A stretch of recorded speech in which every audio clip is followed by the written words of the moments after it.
Hey everyone, it is Rob Solly with the 1515 Bulletin interview, and man, am I excited today. We have the opportunity to interview Ryan Vernosh, principal at Maxfield Elementary.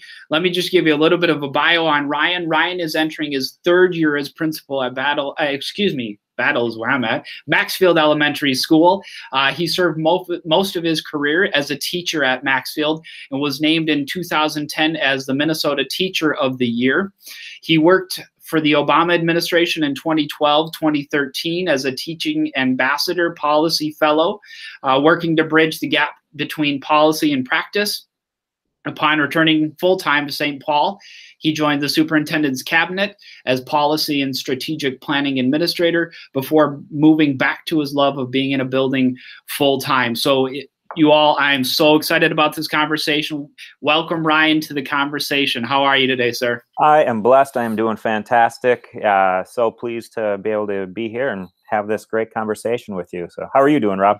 I'm doing super well. Like I said, just excited that we're here, that we're able to continue the conversation. So to give everybody a context, the last 1515 bulletin that went out was all about creating community within your classroom and fostering those relationships that we had talked about earlier on in the 1515 with the interview with Elena Stanton. And so we're moving into this next part about talking about building community with our actual community, the community that our buildings are set in. And Ryan is just a leader in this work. As you could just hear through his bio, he's got a unique lens on how to do this and has really engaged the community for Maxfield Elementary. And so there's no better person to talk about this subject to. And so we're gonna jump into it. And so Ryan, like I said, a couple of weeks ago, we sent out a bulletin about creating community in our classroom spaces, in our own buildings. I know that creating community in your building has been an area of focus for you. So what have you intentionally done to create community inside the walls of your building with your scholars and with your staff? Excellent question and great topic. So to me, the key word in that question is intentional. Community just doesn't build itself. We need to be really intentional about every practice that we do. And it starts with giving permission, so to speak, to our staff about being intentional. With this focus in today's education world of academic rigor, which there should be, and accountability on testing and all that, there's this natural desire from a lot of staff to jump right into workshops, start right away. And yes, we need to have some urgency to that, but I want my staff to go slow, to go fast, to use that cliche. Focus on building community in your classroom. Focus on really strong rituals and routines. Focus on getting to know in and out your students.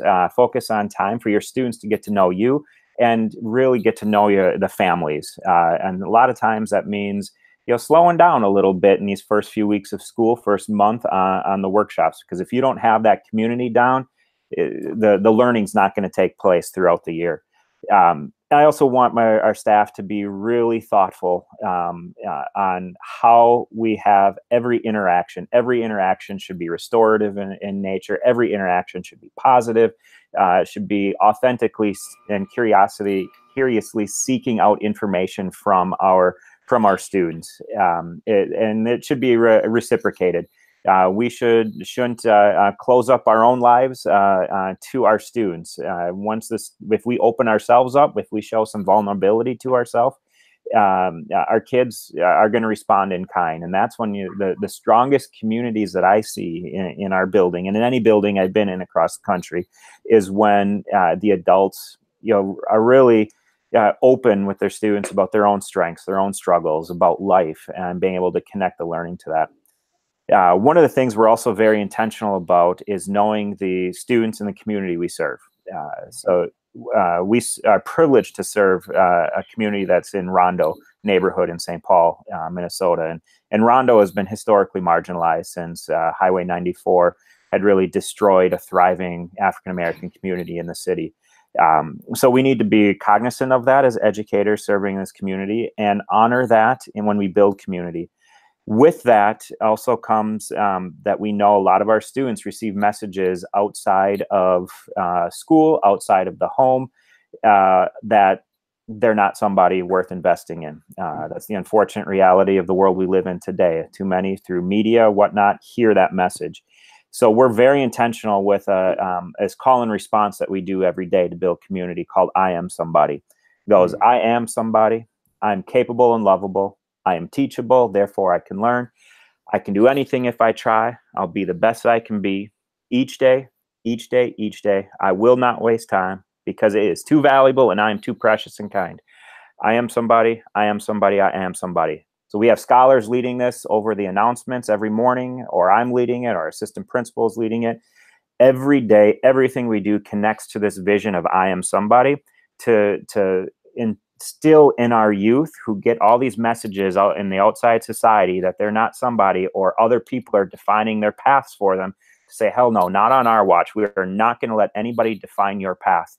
And so we're very intentional with that and breaking down those messages. Our kids receive that message at home, that I am somebody. They don't get it as often as they should in other areas, and sometimes not even in school. So we need to be very intentional. And our kids, that's who we are. That's our creed. That's our motto, is I am somebody. And it really defines who we are. Awesome. I love that so much. And that creed, the fact that you guys start every single day saying that your students hear that eventually becomes a part of who they are, and that they believe it. They hear staff saying it. They hear their classmates saying it.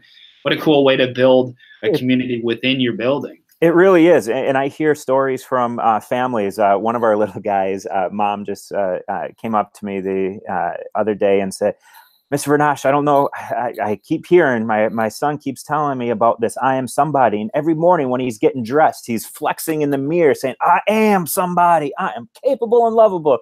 Like, yes, that's what we're looking for. That internalization of I am worth everything that people invest in me, and I'm standing on the shoulders of people who've gone before me, and we're reclaiming our past to claim our future. And that starts and ends with this belief of I am somebody, and I am worth it. Dang it, I am worth it, and don't be shy about that.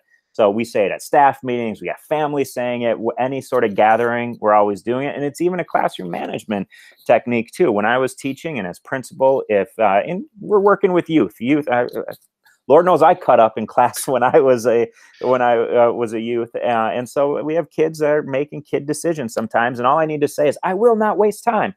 And it's so ingrained, kids respond, I will not waste time. And then they get back focused. There's nothing punitive about it. It's who we are and what we believe. It's our core value. And it really helps solidify our school community and beyond our community as well. Wow, that is so cool. So you hit that next point though, right? So it's not just about the student. It starts there. It is mostly about that student, but it's also about then where the kids come from. And so stepping back just a bit and taking a broader view of community in schools, what role do you think the school has in a community, and how can you go about fulfilling that role, or how do you go about fulfilling that role?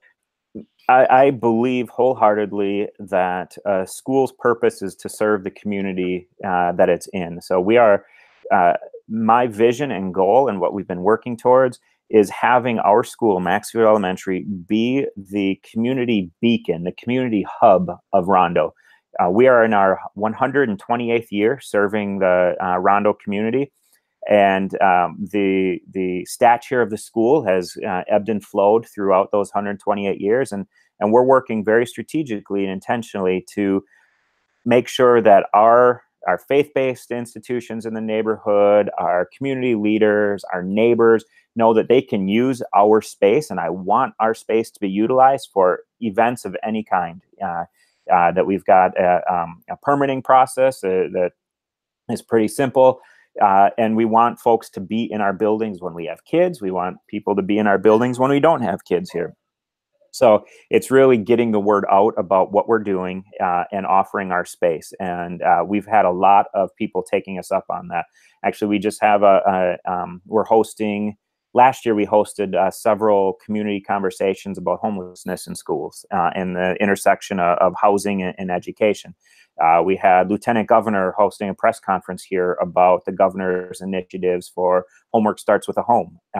This Thursday, Friday, we're hosting a community conversation about the early literacy development through a cultural awareness lens. So we have 2 authors coming in that are working with families, anybody in the community that wants to come in into our library, and we'll have some teachers and some students in the audience as well. But I want our school to be, when people think of Rondo, think of, oh, Maxfield, and we're here to serve.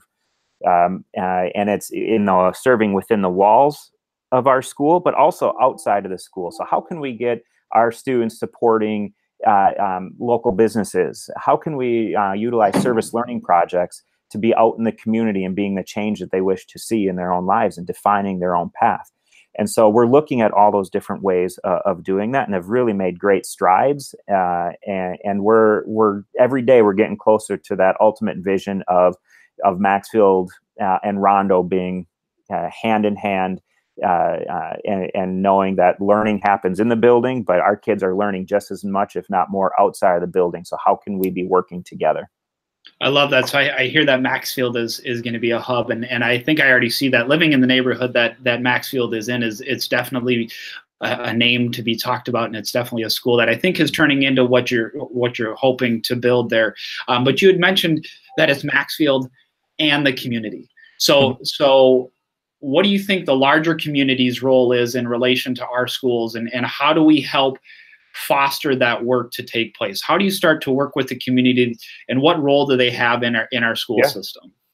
So for me, it comes down to this idea and this phrase of be there wherever there may be. That's the attitude I took as a teacher. That's the attitude I take as a principal. So wherever there is, it could be at a halftime at a basketball game to connect with a family, or it could be going to a board meeting, or it could be going to have lunch with community leaders.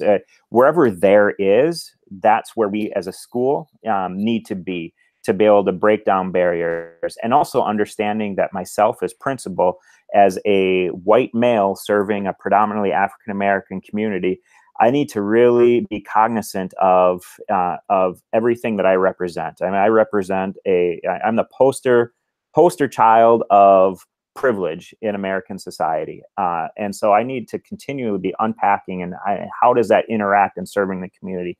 So I do never have any expectation that people are serving our school or need to come to us. I need to go where our families are, where our community is, where people are, to be able to share our Maxfield story, to be able to share our vision and seek those partnerships. Society and the neighborhood can't do education alone, neither can schools. It has to be in conjunction. And that's when I look at schools that are really thriving across the country, is that there is a deeply rooted connection between school and community, that there aren't boundaries, there aren't superficial boundaries. Schools reconceptualize what it means for family engagement. A lot of times I hear schools saying, well, families just aren't engaged. That's a bunch of baloney, in my opinion. If schools are open and being there wherever there may be, families are engaged. It may not be the traditional view that I had when I was growing up, or other communities where, my dad worked 9 to 5, and my mom was able to go to conferences. And we serve a lot of families who are working 3 jobs. And so engagement isn't going to be measured of if you're coming to a school event on a particular day. So we need to be cognizant of that. And how can we support? How can we reach out? How can we go as a home visit, community visit, what have you? But we really need to be there. Our community has all the answers that we seek as a school institution. When I was a teacher, the community and community elders were my greatest source of curriculum, of bringing people in, sharing stories, personal narratives. You talk about all the standards that we're held accountable to in reading and writing. You can utilize our community to meet those. It's just being creative and valuing. We have to value our community really authentically and honestly, and be true to it. So we need to get there. We need to be aware, and we need to own any sort of institutional barriers that we put up. School systems are designed with natural barriers in place wherever you look for families, especially families historically marginalized. And we need to be very intentional deconstructing those, be honest when, if barriers up, or if I say my bad and apologize to families and say I didn't realize that this was a barrier, we're going to work to fix that because you are that important. You are valuable. You are your child's first and most important teacher. And we need to partner with you and make sure that we're creating an environment where that's truly welcomed in school. I think that's so powerful. The be there wherever there may be, and making sure that we as school people, whether it be administrators, paraprofessionals, teachers, that we don't think that our job ends just in the building that we're in. I love that idea. And then I hear you say that it's also about making your building available. And you mentioned a little bit, but can you speak just a little bit more to talking about what are some ways in which you brought the larger community in, and then what impact has that had on your building, scholars, staff, everybody there? Absolutely. So I'm very intentional when we select partners and when we seek out partners in the community, or if people seek us out. When I first became principal, I actually ended a couple partnerships because it wasn't serving our purpose, our vision, because we're nobody's diversity project. I don't want anybody, any institutions, partners coming in and using our students to fulfill a diversity requirement for their own institution, their own organization. If you need to do that, I think those people should be taking a hard look at their own admissions process or hiring practices. Off that soapbox for, but one of our great community partners is the Cultural Wellness Center. So we've been partnering with them actually since I was a teacher here, and they work with infusing culture into all of our lessons, helping provide professional development. They get every student gets a culture class and rites of passage class, offering under this idea of Sankofa, and the Sankofa bird meaning you need to reclaim your past to define your future. There's African drumming and dancing opportunities for kids. So lots of things there.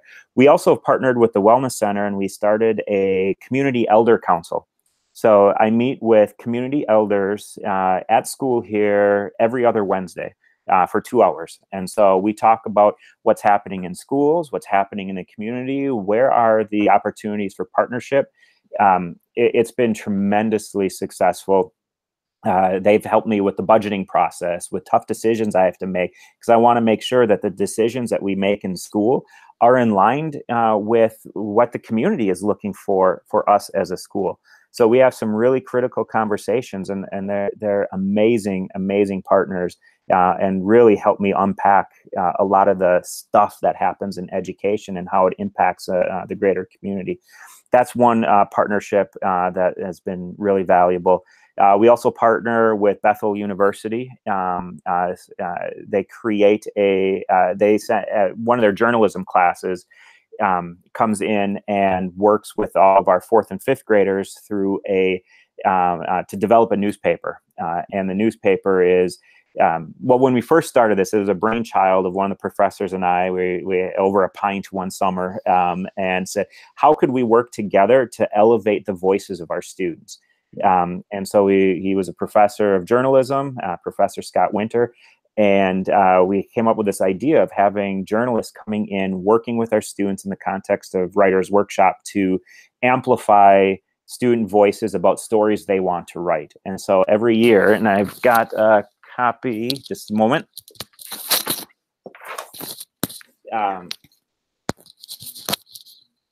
Editorial here. So we've got, this is last year's copy, and it's a professional newspaper that is written by students for students, and we blanket the Rondo community with the addition of it, to the point where our students are the final editors on it. They were invited to the printing presses last year, and we've got pictures of kids where the journalism students, here's the layout we're seeing, and kids are saying, no, this picture should go here. I want the words to look here. Because again, when I went into this partnership, I said, this has to be in our youth voices, our student voices, and telling their story. I don't want anything else but that. And so kids are writing some really deep articles in here about issues facing the community. So they're writing very light and jovial articles about pieing the principal when they meet a goal. It's grounded in their voices.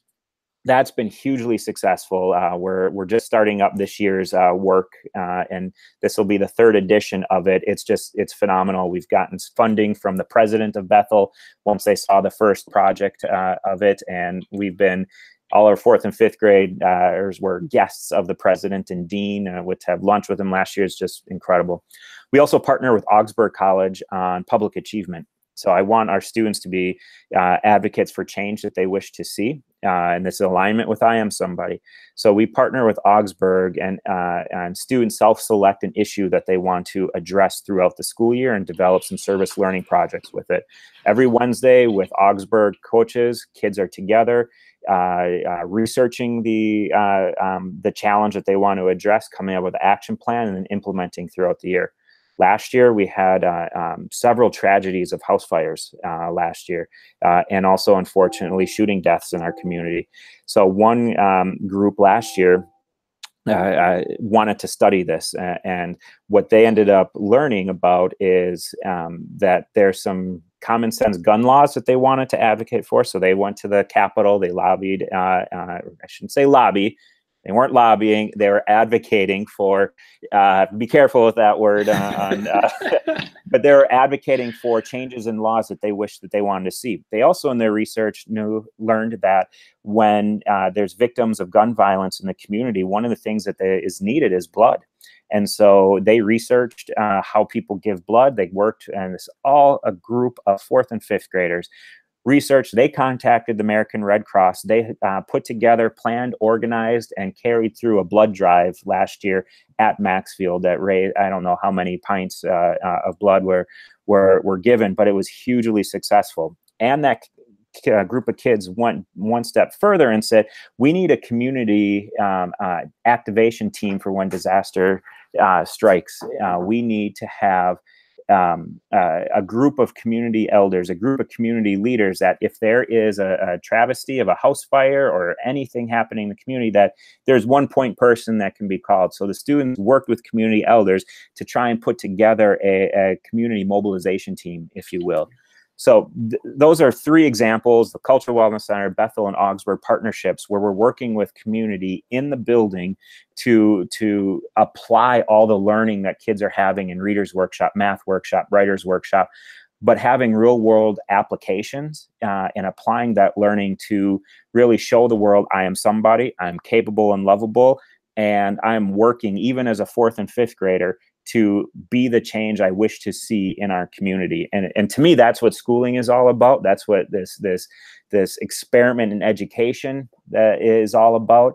How do we apply our learning to forge our path that's going to be that's going to help the people that we're surrounded us? Because again, I use cliches all the time, but the idea of I am because we are.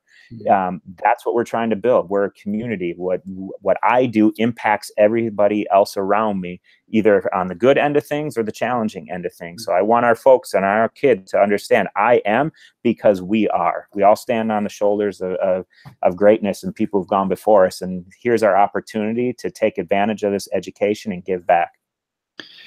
And Ryan, I don't know if everyone's going to catch this, but you have time and time again talked about we, us, our, and folks that are listening and watching this, you're going to, I mean, if you're just like me, you're getting goosebumps about all the different things that Ryan's building, the team that he's built there, the students he has there. They're doing some really amazing stuff. The word that wanted to come out of my mouth was they're doing some really dope stuff. And it is really cool to see what they're doing.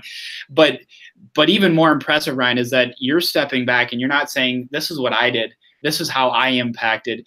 The only I statements I've heard from you are the ones that your students use to empower themselves in your building, the I am statements that your students own and that your community own. And so just as a sideline for everybody watching this, just take note of how Principal Vernosh is handling this, and that it's not about him and it's not about the work he's done, but about the work that his building has done. And that is just, it is so, so cool. But I am going to put it back on you a little bit, Ryan, and I'm going to ask you, you know, it's a big task to be a principal, to be an assistant principal, to be a teacher, to be a paraprofessional. But Yeah. then we add this layer of getting the community in and participating with them and making sure that they're in our building and that we're in their community. So if you were to speak and sit down with someone who's a brand new principal, what are some things that you'd give them as to how do you make this work? Be true to yourself. I'm a very emotional leader. I get goosebumps. I cry when I'm excited when a student does something. I cry when I'm frustrated. I can't be a leader if I'm not true to that. So my staff sees me, my eyes water, and I'm wiping stuff away when kids are reading their story. It's who I am. I've learned in my almost 40 years of life to embrace that, and I need to be true to who I am. So, you know, I've gotten mocked and ridiculed for being too emotional and things like that, but that's who I am. That's how passionate I am about this work. So I would say be true to who you are, because our kids and community have great BS detectors. If they're not sensing, if people aren't sensing that you're being true to yourself and authentic, game over. You can have the best curriculum, you can have the best resume, you can have the best all that, but if you're not true and showing up authentically, time to move on. So be authentic, be true to yourself. I'd also say be vulnerable. Don't act like you've got all the answers. The best principals that I've ever worked for said, I don't know, but let's find out together. Don't just run a line of, oh, this is what we should do, if you don't really believe it or don't think it. Be open to that. Be a learner. You have to be the lead learner in the building, because people, community, staff, students are all looking up to you and are going to model what you're doing. So if you show up as the lead learner, that's going to trickle out and follow suit. Be present. Don't be a administrator that is just stuck in their office.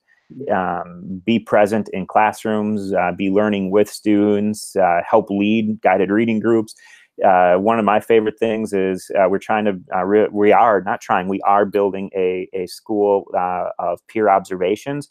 And so when a teacher is hearing something really great happening in another classroom, let me know about it. I'll cover your class. And so I'll go and teach a workshop so they can get into another classroom to do some observations. So be available. Most of my emails get done after 8 o'clock when PM, when I put my own kids to bed. And my staff they know that if you're expecting an email response during the day shortly, it's probably not going to happen. Come find me, have somebody radio for me if you need, text me if you need something urgent. I can ding on my watch and I can let, but if it's an email, know that I'm probably not going to get to it till later at night. But I'd much rather do that than be caught stuck doing all that during the day. So be present, be there, have fun, laugh. Being principal is the best dang job I've ever had. It's hard. There's nothing easy, but it's so fun to be able to be with, at our school, 300 young people every day.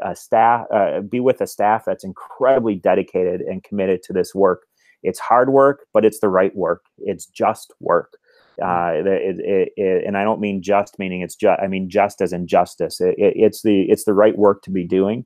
And dang it, our kids are worth it. Our kids are worth every ounce that we put in service to them. And also take care of yourself. I'll leave on that. You need to be able to take care of yourself as well. Early in my career as a teacher, I wasn't able to do that. I burned out. I'll be perfectly honest. I burned out as a teacher here. I wasn't able to be the teacher that I need to be for the students. I wasn't able to be the husband that I wanted to be. And I certainly wasn't able to be the father that I needed to be. I was trying to do everything, and turned out to be not very good at anything. And it was a real life as a way of, creeping up on you and knocking you upside the head. And I needed that and I needed to step away for just a little bit to be able to get refocused, re-energized, and understand that I need to take care of myself and I need to be there for my family. I only get one shot with my wife and my daughters, and I'm not going to, to quote Hamilton, I'm not going to throw away my shot with my family. But that doesn't mean I'm not going to focus on everything else in the school. It's just, I need that self-care. I try to turn my phone off, my computer off when I get home from, between 5:30 and 8. That's my time for my kids to have me, unless I'm at a school function or something like that. And my bosses have always been supportive of that. I model that for my own staff as well, that you need to take care of yourself, because it's too hard not to. So. Come on, guys. If you're not listening, just listen a little bit more. Fantastic. Thank you for everything that you shared with us. We're going to turn it a little lighter now. We're going to just finish on this. I got 3 quick questions for you. When you go to sit down, are you looking for something salty, or are you looking for something sweet? Oh, salty all the way. Give me a bag of Doritos and I'm a happy man. All right. If you were to choose somebody from the beloved Harry Potter series, which character would you be? Harry Potter. It would be Ron. I've always been fascinated by Ron, and that was all the focus is always on Harry and Hermione, and it seems like, but I want to dig in closer to hear what Ron's really thought process is, and being like that wingman to Harry. But I've always been really fascinated by his storyline throughout the books and movies. Well, maybe J.K. Rowling is listening and she'll give us a side story for you. Last one. What's your favorite season of the year? Fall. Love fall. Love my favorite weather is hoodie, sweatshirt, and shorts. And I love fall. It reminds me of soccer when I played and coached. Reminds me of I absolutely love the season of fall. Don't like that it's leading into winter, but fall is the best. All right, folks. As you can see, Ryan has got a ton to offer. His building is doing amazing things. The way in which they've engaged the community and the way in which the community is engaged back is just phenomenal. So, Ryan, if they want to continue the conversation with you, I think the best way they can do that, and the way I would encourage it, is for them to follow you on Twitter. Where can they find you on Twitter? At Ryan Vernosh. Type that in. Follow me. I share lots of stories. # Maxfield Pride. Everything we do at school is tagged # Maxfield Pride, about things we're doing with the community, the learning, everything. So hit me up on Twitter, and we'll start a conversation. All right, folks, make sure to follow Ryan. Make sure to continue tuning into the 1515 interviews. We've got lots more coming this year. We are so thankful. Ryan, thank you for coming on. We hope that you learned a lot from it, and we will see you very, very soon.